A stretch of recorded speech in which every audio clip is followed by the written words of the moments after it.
मैं पवन चौबे,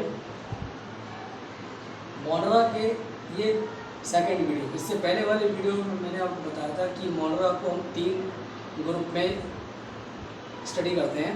पहला था शेप, वहाँ आपको बता चुके। यहाँ पर हम बात करेंगे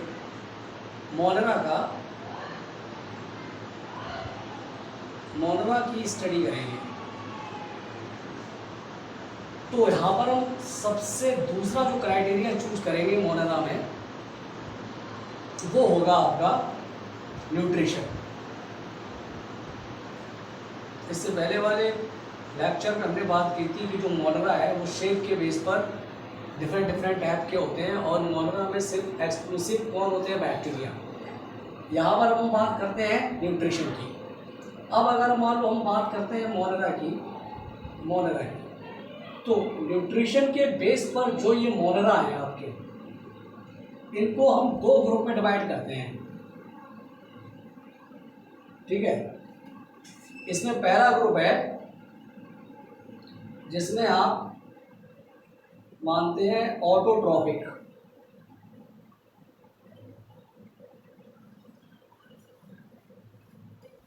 और दूसरा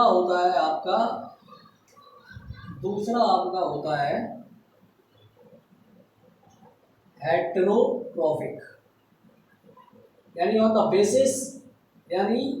बेसिस ऑफ द न्यूट्रिशन के बेस पे बैक्टीरिया को 2 ग्रुप में डिवाइड किया, एक ऑटोट्रॉफिक और दूसरा हेटेरोट्रॉफिक। अब जो ये ऑटोट्रॉफिक है, ये 2 टाइप के हैं। इनको भी फर्दर हम 2 टाइप में करते हैं डिवाइड। एक तो होते हैं आपके फोटोसिंथेटिक, जिन्हें आप फोटोसिंथेटिक ऑटोट्रॉफ भी कह सकते हैं। Photosynthetic autotroph.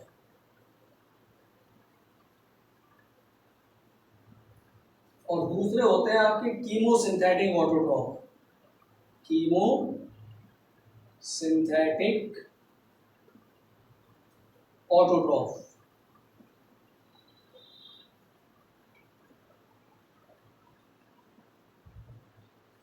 अब इनमें क्या फर्क नहीं? ये फोटोसिंथेसिस करते हैं सिमिलर ग्रीन प्लांट की तरह।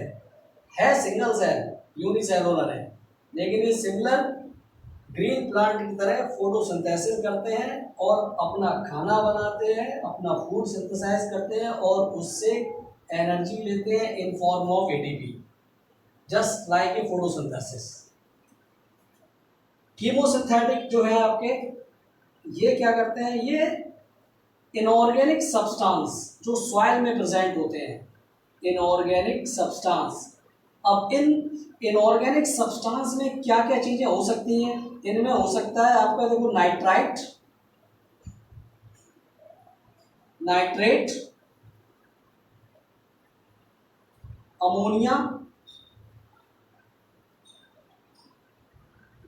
Sulphate, etcetera. ये chemosynthetic autotroph in organic substance का इस्तेमाल करके अपना फूड सिंथेसाइज करते हैं और क्या लेते हैं? Energy in form of ATP. अब जब ये chemosynthetic autotroph in organic substance का इस्तेमाल करते हैं तो इससे 2 फायदे होते हैं। एक तो ये एनर्जी ले लेते हैं एटीपी के फॉर्म में, दूसरा ये जो ये इनऑर्गेनिक सब्सटेंस अवेलेबल है, इनको वो सिंपल फॉर्म में कन्वर्ट कर देते हैं और प्लांट इनको सिंपल फॉर्म में आसानी से एब्जॉर्ब कर लेते हैं। इसीलिए कीमोसिंथेटिक जो ऑटोट्रॉफ हैं, ये मेजर रोल प्ले करते हैं किसमें? न्यूट्रिएंट साइक्लिंग में। यानी जो नेचर में न्यूट्रिएंट साइक्लिंग चलता है, जिसे बायोजियोकेमिकल साइकिल कहते हैं, वो न्यूट्रिएंट साइक्लिंग को में न्यूट्रिएंट को नेचर में सर्कुलेट होना, ये कीमोसिंथेटिक ऑटोट्रॉफ का ही काम है, जो इन साल्ट का इस्तेमाल करके वापस कर देते हैं। ठीक है, अब आ जाओ हेटेरोट्रॉफिक। जो ये हेटेरोट्रॉफिक बैक्टीरिया है, इनके अलावा अब आप बैक्टीरिया के दिमाग में जो भी आपके दिमाग में फीचर आता है बैक्टीरिया का, वो सारे हेटेरोट्रॉफिक हैं। अब ये जो हेट्रोट्रॉपिक बैक्टीरिया हैं, ये हम मानते हैं कि ये मेजॉरिटी तो ये डिकम्पोजर ही का काम करते हैं, मेजर तो ये डिकम्पोजर का ही काम करते हैं, ठीक है। लेकिन इसके अलावा, अब इनके अलावा जो जो चीज़ें आपके दिमाग में आ रही हैं, जैसे कर्ड फॉर्मेशन, दही का बनना, कौन है? हेट्रोट्रॉपिक। नंबर दूसरा, नाइट्रोजन फिक्सेशन, किसमें? ये ध्यान रखना है, लेग्यूम रूट में। लेग्यूम जो प्लांट होते हैं, जो दाल वाले पौधे होते हैं, जिनमें फलियां होती हैं, जैसे चना, ठीक है, सेम, मटर, वो सब, ठीक।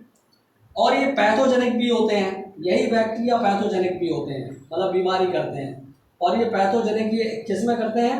प्लांट में भी करते हैं और एनिमल में भी करते हैं। इसके अलावा यही जो बैक्टीरिया हैं, यही आपको एंटीबायोटिक्स बनाने में काम आते हैं, ठीक है।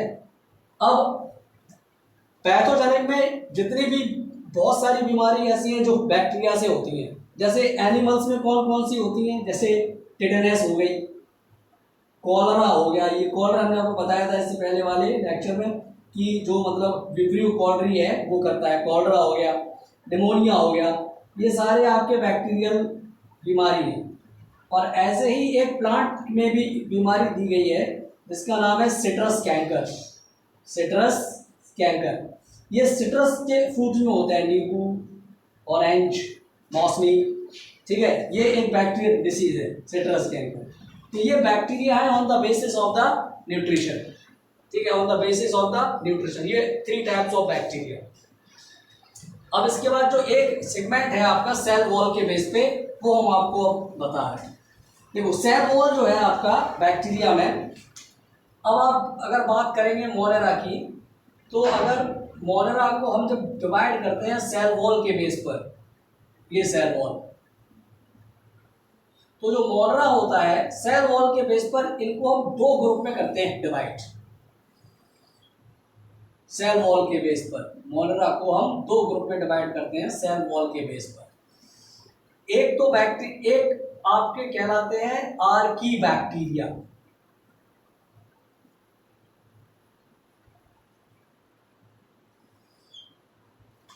और एक आपके कहलाते हैं यू बैक्टीरिया। ये आपके ट्रू बैक्टीरिया हैं। इस बैक्टीरिया में आपके जो अभी हमने आपको पढ़ा है कीमोसिंथेटिक बैक्टीरिया, जो हेट्रोट्रॉपिक बैक्टीरिया है, फोटोसिंथेटिक बैक्टीरिया है, वो सब इसी में आते हैं। जितने भी आपने अभी न्यूट्रिशन के बेस पे पढ़ा, यू बैक्टीरिया में ये आपके मेन बैक्टीरिया थे। जैसे जो हमने आपको बताया फोटोसिंथेटिक, वो भी आपके यू बैक्टीरिया में आते हैं। फोटोसिंथेटिक, कीमोसिंथेटिक,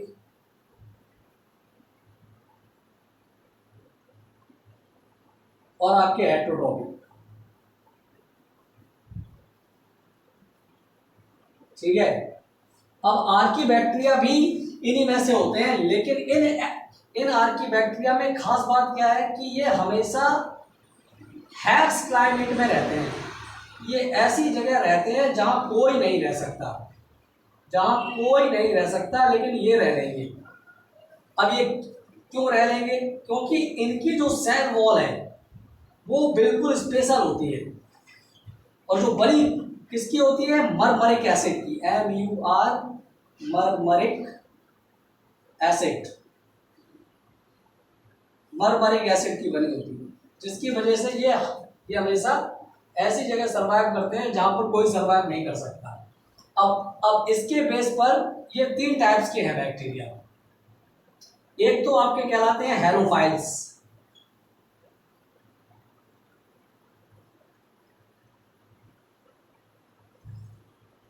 ये आपके एक्सट्रीम साल्टी कंडीशन में होते हैं, जैसे नमक का रेगिस्तान, एक्सट्रीम साल्टी एरिया। दूसरे आपके होते हैं थर्मो एसिडोफाइल्स, थर्मो एसिडोफाइल्स,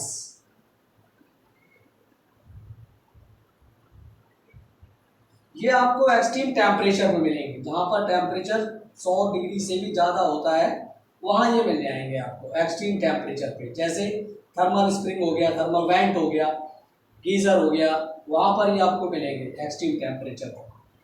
और तीसरा है आपका मीथेनोजन।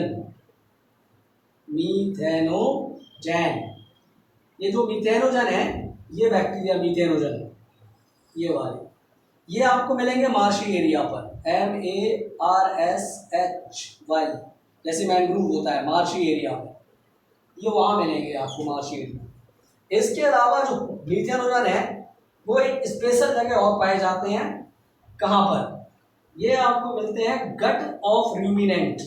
गट माने stomach, gut of ruminant. Ruminant क्या है? रूमिनेंट एक मैमल्स का ग्रुप है जिनके स्टोमक में स्पेशल 4 चैम्बर होते हैं, और उन स्टोमक चैम्बर में एक स्पेशल चैम्बर होता है जिसका नाम है रूमेन। ये जो चैम्बर है ये सेल्यूलोज के डाइजेशन के लिए है। किसके लिए है? सेल्यूलोज के डाइजेशन के लिए। वहां पर ये सेल्यूलोज का डाइजेशन करते हैं, और सेल्यूलोज का डाइजेशन करने के बाद वहां पर जब ये सेल्यूलोज का डाइजेशन करते हैं तो इसके डाइजेशन में ये क्या निकालते हैं? Methane gas, CH4। इस क्वालिटी को देखते हुए इन मीथेनोजन बैक्टीरिया का इस्तेमाल हम लोग गोबर गैस बनाने में करते हैं, क्योंकि गोबर गैस में जो मेजर कॉन्स्टिट्यूएंट है वो आपका मीथेन ही है। तो गोबर गैस में जो सेल्यूलोजिक मैटर होता है उसको मीथेनोजन बैक्टीरिया से डाइजेस्ट कराते हैं और गोबर गैस या बायोगैस ये बनाते हैं। इसके अलावा एक चीज और आपको बता दें, जो राइस फील्ड होता है वहां से भी मीथेन गैस बाहर आती है, और जो रूमिनेंट जो होते हैं, जो मुंह चलाते हैं, जुगाली करते हैं, मुंह चला के जो गर्म हवा निकालते हैं, तो वहां भी ये निकलता है मीथेनोजन। तो ये मीथेनोजन का स्पेशल है, तो इसका इस्तेमाल हम लोग गोबर गैस, बायोगैस प्लांट में भी करते हैं। वहां पर काउ डंग का इस्तेमाल करते हैं क्योंकि वो सेल्यूलोजिक मैटर रिच होता है, वहां पर ये मीथेनोजन बैक्टीरिया उसको डाइजेस्ट करके गोबर गैस बनाते हैं, जिसमें methane as a major constituent होता है। ठीक है, ये तो आपके हाथ की बैक्टीरिया हो गए मेन। अब आपका यहाँ देखो, यहाँ पर है आपका यू बैक्टीरिया। यहाँ पर हमें जो मेन पढ़ना है वो सिर्फ एक पढ़ना है आपका साइनोबैक्टीरिया। साइनोबैक्टीरिया, ठीक है, साइनोबैक्टीरिया पढ़ना है। जैसे हम लोग ब्लू ग्रीन एल्गी भी कहते हैं, ब्लू ग्रीन एल्गी, ये प्योर फोटोसिंथेटिक है। ये प्योर फोटोसिंथेटिक है। क्यों है? क्योंकि ये रखते हैं क्लोरोफिल ए। इनके कैरेक्टर समझना, ये रखते हैं chlorophyll a similar to green plant and perform the photosynthesis. Second, अगर ये मोटाइल है, हमने कहा था कि जो फ्लैजेला होता है वो कम बैक्टीरिया में होता है, समटाइम प्रेजेंट होता है, समटाइम एब्सेंट होता है। अगर ये मोटाइल होंगे, इफ मोटाइल, अगर ये मोटाइल होंगे, able to move, then they have the flagella. तो इसका मतलब है some of the cyanobacteria have flagella, not all. Next, एक बात आता है ब्लूम। ब्लूम एक स्ट्रक्चर होता है जो पॉल्यूटेड वाटर में बनता है, ठीक है। तो ये ज्यादातर ब्लूम बनाते हैं पॉल्यूटेड वाटर में, याद रखना, पॉल्यूटेड वाटर में बनाते हैं, फ्रेश वाटर में नहीं। ये पॉल्यूटेड वाटर में ये ब्लूम बनाते हैं। ब्लूम का मतलब होता है जैसे नदियों में देखा होगा, काई वगैरह लग जाती है, वैसे तैरती रहती है, फ्लोट करती रहती है, ऐसी प्रकार का एक ब्लूम बनता है, ठीक है। तो ये बनाते हैं यहाँ पे। इसके अलावा ये आपके कॉलोनियल भी हो, ये आपके कॉलोनियल होते हैं, ये कॉलोनी बना के रहते हैं। और ये फिलामेंटस भी होते हैं। फिलामेंटस का मतलब है एक सबस्ट्रेट से चिपक जाते हैं और फिर अपना फिलामेंट धीरे धीरे बढ़ाते रहते हैं। अब इनकी जो कॉलोनी बनती है, वो इनकी कॉलोनी, जैसे मान लो इनकी हमने ये इनकी कॉलोनी बना दी है, मान लो ये फिलामेंटस है या मान लो कॉलोनी कुछ भी है, तो इनका जो कॉलोनी होती है वो एक जिलेटिनस, ऐसे इनकी जो कॉलोनी होती है वो एक जिलेटिनस शीट से कवर भी होती है। जिलेटिनस शीट से कवर होती है, किससे? जिलेटिनस शीट से कवर होती है, ठीक है। और इसके अलावा एक चीज और इसमें लास्ट बचा हुआ है, इससे क्या, ये जो है आपके साइनोबैक्टीरिया में एक स्पेशल सेल होती है यहाँ पर, जिसे नाम देते हैं हेट्रोसिस्ट, जिसे नाम देते हैं हेट्रोसिस्ट। ये हेट्रोसिस्ट क्या करती है? ये हेट्रोसिस्ट नाइट्रोजन फिक्सेशन करती है। अब वो नाइट्रोजन पकड़ती कहाँ से, ये समझना है। ये जो हेट्रोसिस्ट है ये नाइट्रोजन एटमॉस्फेयर से पकड़ती है, सॉइल की नहीं होती है। ये एटमॉस्फेयर से नाइट्रोजन पकड़ती है और एटमॉस्फेयर नाइट्रोजन को फिक्स करके प्लांट को अवेलेबल करा देती है। इसीलिए जो ये साइनोबैक्टीरिया है वो बायो फर्टिलाइजर की तरह भी इस्तेमाल होते हैं। कैसे? बायो फर्टिलाइजर की तरह भी इस्तेमाल होते हैं। Okay, that's all.